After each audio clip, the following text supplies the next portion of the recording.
involved in possible 16 transactions. Okay? This has not been filed yet with the DOJ. We are making sure. Yan. Ganda, di ba? Ganda naman yung sinabi niya. May due process, ika nga. Lupit, di ba?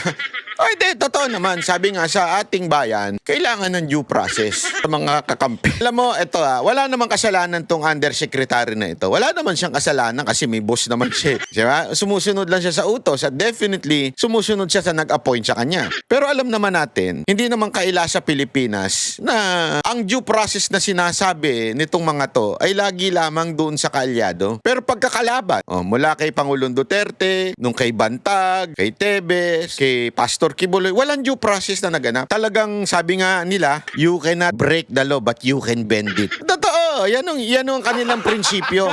So, dito, medyo parang asaan yung linya na kung saan may due process at kung saan merong bend the law.